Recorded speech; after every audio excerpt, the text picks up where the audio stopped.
Hello there again, I'm Anna Delman and continuing to write notes to myself every day. I'm on day number 87, and the more I do, the more I am challenged to think about aspects of life that I haven't given deep thought to before. I just assume life will plod along and other people are plodding along. However, that leaves us responsive rather than proactive in living and proactive in responding to others. And we should always be proactive. That doesn't mean you need to obsess every moment of the day and come up with potential difficulties and circumstances that could possibly come to you and you have to have a wise answer for everything. Not at all, but I've been thinking daily about my notes. Obviously, I'm writing them to myself. However, sometimes I get to a new morning and I think, well, I committed to do this, and yesterday wasn't enough, wasn't it? And the day before was enough. That was deep enough for me to think through and to apply to my life. Why do I need to do another day? And then we make commitments. We have to stick to them. And I've discussed it in the past, that how serious that is. And so I was thinking about, when we have to say things to people, saying your say. So day number 87's instruction is saying your say, when to and not to.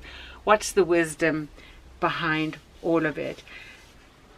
Often in life, little things are irritants to us and we never say it. We never discuss it with people. We always just let it go, let it go, let it go, until it comes to a point where it's a huge, major, big thing and we overflow with words based on a long time. It depends on what kind of situation you're in. It could be a very long time of grievances which we've held. Sure, they didn't start out as grievances. They were just little things that irked us, and then it progressed into a grievance. So speaking about those things with others, or the person who is in some way offending us, can end up in two ways. Either they accept it or they reject it, and then we have a whole nother can of worms to deal with, and we've opened up something which we are not in a position to walk through. You intend to discuss something with somebody and they take it the complete wrong way, and it's the overflow of emotions and you have a mess that you have to respond to. So before saying your say, scrutinize your heart.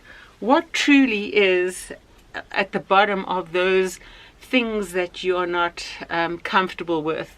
It may not be something anybody said to you, but just little things that irritate you.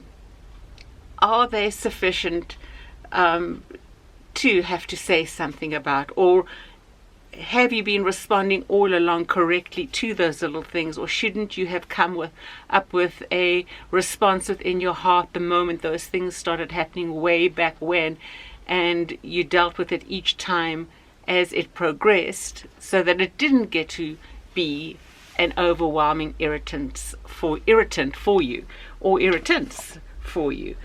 We need to be very careful when correcting others, saying our say to them. After all, what right do we have to say our say? Would we want somebody to be that bold with us, to be that open and honest with us, if it is something that they could have just let go along the way? We all have our idiosyncrasies. Well, we may call them idiosyncrasies, but to others they are downright irritating parts of our character. And so a lot of grace needs to be extended. Now, that is all obvious stuff I've just said. That's part of relationships and relational aspects that we encounter in life. However, if you don't think about these things and you don't understand them and have them as the foundation of your responses in life, you can be left in a mess. So I hope saying a say is something you consider with caution, and should it truly be necessary, to say your say when you think it needs addressing, or is it once again something that you should blow over? If it is something that you're really convicted you need to discuss with somebody, make sure you've examined your word usage correctly and considered how what you want to say could be heard and understood by others. What a word means to me and what a word means to you, we may both speak English, can mean a whole lot of different things to different people. So always don't assume your basic instructions are understood as your heart intends. Always have a story ready to go with it to explain what you truly do mean, so that you are understood and there's no ambiguity in the statements you are making. That just leaves it open for a greater mess than you ever thought you would have. So until tomorrow, it will be day number 88. Take care and God bless, and we'll talk again. Bye bye for now.